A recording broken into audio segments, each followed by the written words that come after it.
எல்லாருக்கும் வணக்கம். இந்த வீடியோவில் நம்ம வெஜிடபிள் பிரியாணி எப்படி பண்ணுறதுன்னு பார்க்கலாம். அதுக்கு காளான் பிரியாணி. அதுக்கு ஒரு குழிக்கரண்டி அளவுக்கு நல்லெண்ணெய் ஊற்றிக்கணும். இப்படி ஒரு 1 pot ரெசிபி குக்கர்லேயே பண்ணிடலாம். அப்புறம் ஒரு கரண்டி வெண்ணெய்,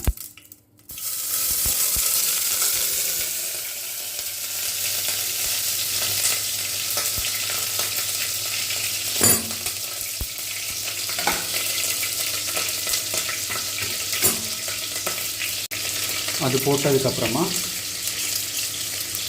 பட்டை, கிராம்பு, ஏலக்காய் இதெல்லாம் போட்டு வறுத்துக்கோங்க. அதுக்கப்புறம் வெங்காயம், பெரிய வெங்காயத்தை இப்படி கட் பண்ணி போட்டுக்கோங்க. ஒரு பச்சை மிளகா காரத்துக்கு.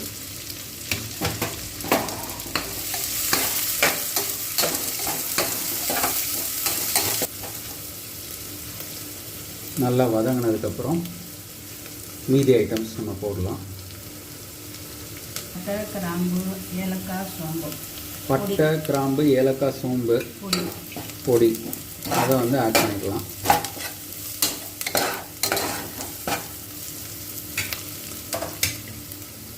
அதுக்கப்புறம் ஒரு 2 தக்காளி இது கட் பண்ணி போட்டுக்கோங்க.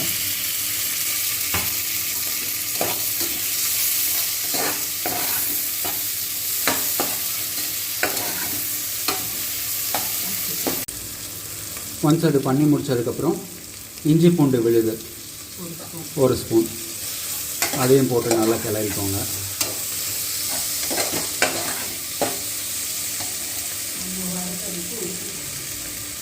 வதக்கிறதுக்கு கொஞ்சம் உப்பு, கல் உப்பு போட்டு நல்லா வதக்கிக்கோங்க.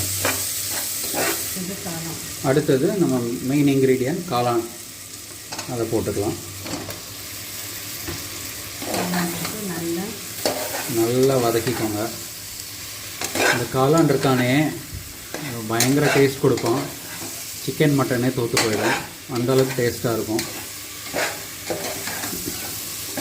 அதை நல்லா பக்குவமாக போட்டு இப்படி வதக்கி எடுத்துக்கோங்க. அடுத்தது சோயா சங்க்ஸ், அதை கொஞ்சம் போட்டுக்கோங்க. சப்போஸ் உங்களுக்கு நிறைய ப்ரோட்டீன் வேணும், இன்னும் கொஞ்சம் இது பண்ணணும் அப்படின்னா சோயாவும் ஆட் பண்ணிக்கலாம். அதுக்கு அடுத்ததாக ஒரு கட்டு புதினா, ஒரு கை புதினா, ஒரு கை மல்லி நல்லா பொடிசாக கட் பண்ணி போட்டிருக்கேன். ஸோ பிரியாணியோட நல்லா மிக்ஸ் ஆகிடும்.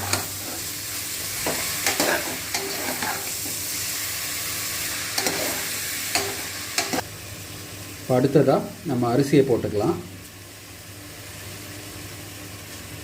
நம்ம இந்த காளான்லாம் போட்டு ஒரு 2 நிமிஷம் ஆயாச்சு. அரிசியை போட்டுட்டு நல்லா கிளறி விடுங்க. கிண்டிக்கிட்டே இருந்தீங்கன்னா அது நல்லா மெர்ஜ் ஆகிடும். அதுக்கப்புறம் நம்ம தண்ணியை ஊற்றி வேக வைக்க வேண்டியதான்.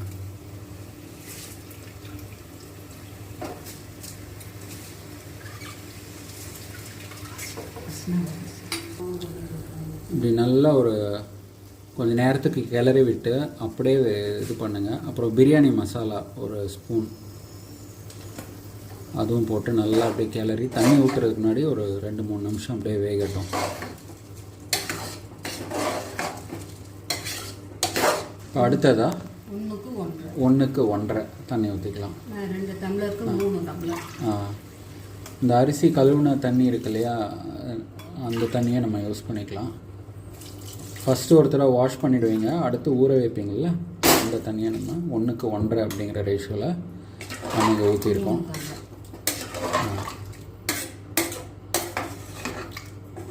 நல்லா கிளறிடுங்க.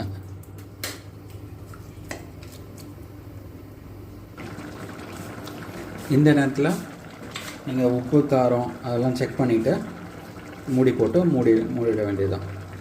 எவ்வளோ நேரம்? 10 நிமிஷம். ஸோ ஃபைனலாக நம்மளுக்கு என் ப்ராடக்ட் பிரியாணி சூப்பராக வந்துருச்சு. டேஸ்ட் பண்ணி பார்த்தோம், பயங்கர டேஸ்ட்டு. நீங்களும் ட்ரை பண்ணிவிட்டு எப்படி இருக்குன்னு கமெண்ட் செக்ஷனில் சொல்லுங்கள். தேங்க்யூ.